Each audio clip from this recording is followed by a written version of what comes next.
House Bill 133 by Representative Hoffmann. It is an act amendment Title 40 relative to abortion. Conferees recommend that the Senate floor amendments 1 through 4 by Senator Walsworth be rejected.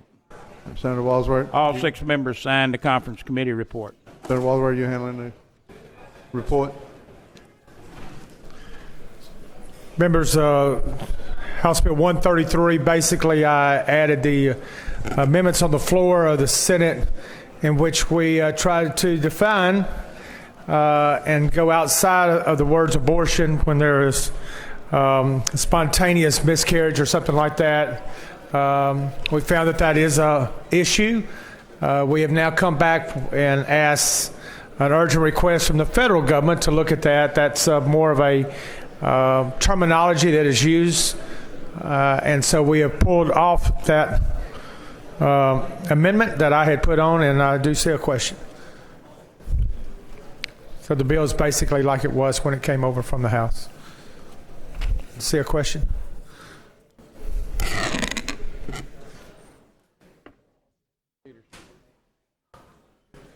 Peterson, you got a question?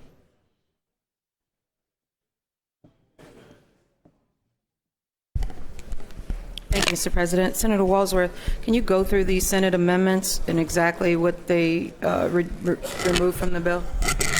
The Senate amendments that I was trying to do on the floor was what was happening to a basically a patient's record. Even when they had a miscarriage, it was being called a spontaneous abortion. And that word is used throughout the terminology and the medical field. Anytime that there is no matter what you do, whatever happens to the mother or to the baby, if there's a termination, naturally or on purpose, it is an abortion. And we were just going to try to remove that and say that that's a miscarriage and not necessarily abortion.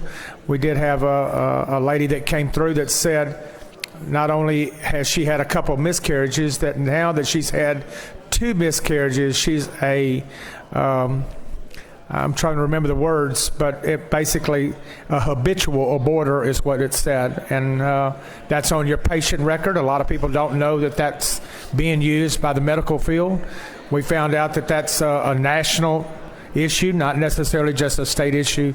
So we removed the floor amendments. It was rejected over on the House side. We've removed those, and now the bill is back where it was when it left the House. Thank you. So you do agree that the bill still impacts the ability for a woman, what they refer to as, are you familiar with the term medication abortions? Are you familiar with that term? Somewhat familiar with that term. Okay, so as I understand it, the purpose of the bill is to require that the medication abortions that they have to be disseminated and dispensed at a facility that is licensed as an outpatient abortion facility, right? So a medication abortion, more oftentimes than not, is used early in the pregnancy, right?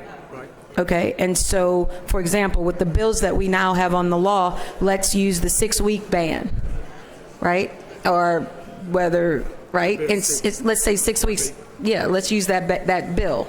And so it's week 4, and a woman wanted to have an abortion. Typically, the medication version of that, which involves a pill, right? And they don't have to go to a facility.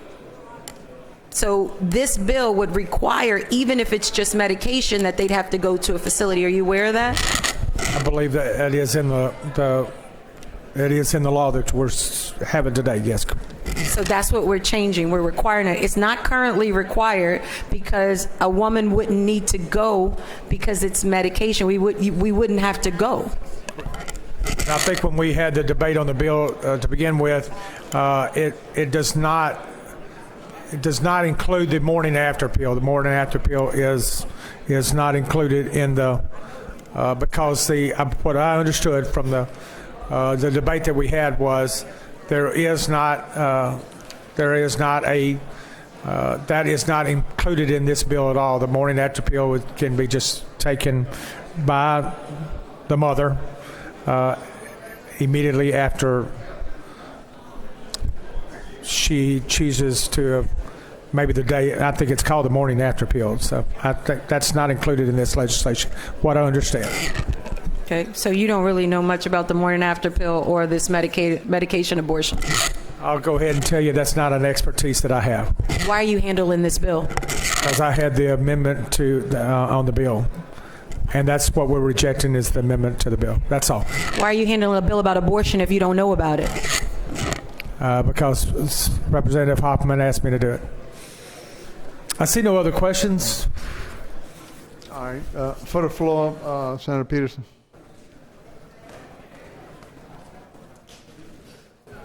How disrespectful. How disrespectful. You're going to come up here, handle a bill about abortion, but you're going to acknowledge you don't know much about the morning after pill, nor do you know anything about medication abortions. Well, why are you handling the bill? Because you're disrespecting women and you really don't care. You want to check a box to say that you're pro-life, but you're really pro-birth, and you want to tell women what they have to do with their bodies, sit at your desk, go back to your districts, and be pro-life. That's it. You're not even worthy of getting educated on what happens to our bodies when we talk to our doctors. How disrespectful. And it's okay because we keep going along and laughing. Let me tell you what the bill does. The purpose of the bill is to require all medication abortions to be dispensed at a facility that is licensed at an outpatient abortion facility. So the bill will limit access. That is the whole purpose of the bill, to limit access to medication abortions to physicians who have also been able to obtain a clinic license. That's what's going on. Right now, under current law, medication abortions can only be dispensed from a physician who is enrolled in or has completed a residency in obstetrics and gynecology or family medicine. There is really no need for this bill to create another level of certification. The intent is to limit access to legal abortions for women to control their bodies, decide what they're going to do with their doctors. I know that's not important to a lot of you. I know there are a lot of conversations going on, but I hope you learn more about it when you get home in October, when the women show up. When the women show up and tell you how they feel, I hope you listen then. Senator Morrell, you wish to speak?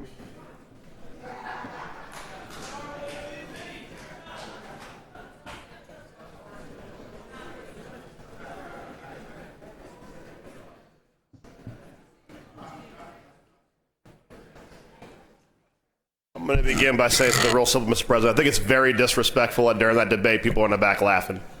Just going to put that on the table. I think that's kind of ridiculous. And I think for people that watch us and see how we act on this floor, when you're having serious debate and people are laughing and joking so loudly that people in the back can't hear what's going on, that's ridiculously disrespectful. I'm going to start with that. Second, and I've spoken to many of you over here who've had your young daughters call and talk to you about the way you're voting. And I've seen many of you when I've come up here and said, the morning after pill's next.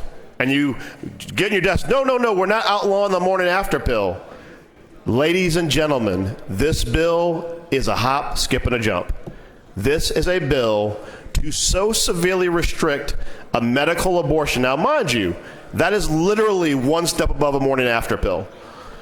Under current law, we allow for women in situations where they are experiencing a very private trauma and private decision to go to appropriate medical facilities to get appropriate physicians to get a medical abortion.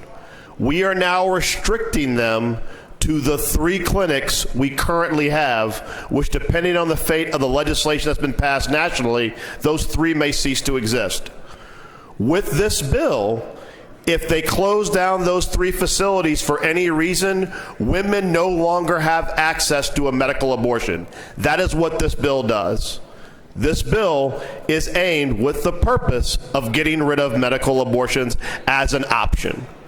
Because if there are no clinics, then there's nowhere to administer said abortions. Like I said, when you go home and you have women from all walks of life, Republican, Democrat, educated and not, and they go, well, this is not going to affect the morning after pill, do not lie to them, because this is the step towards doing that. Like I said, I'm embarrassed today because when I see what's going on in the background during these serious debates, you wonder why the people of the state of Louisiana don't respect us. Senator Walls, ready to right to close on the motion.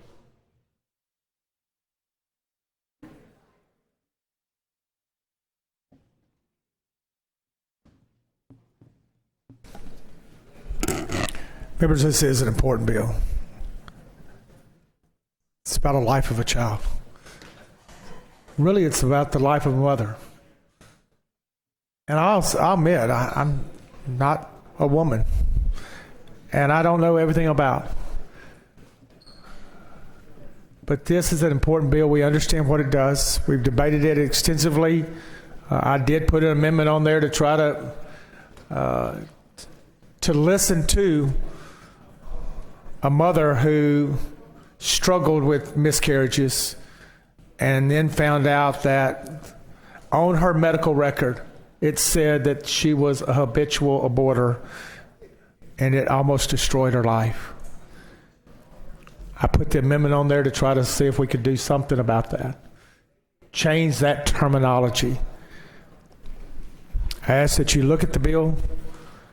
I ask for favorable passage of the bill. Senator Walworth has moved adoption of the report. When the machines open, those in favor vote yes, opposed no. Vote your machine, please. Vote your machines. You through voting? Send it down to you, yes. You through voting? All right, close them up, please. 32 yeas, 5 nays. The report is adopted.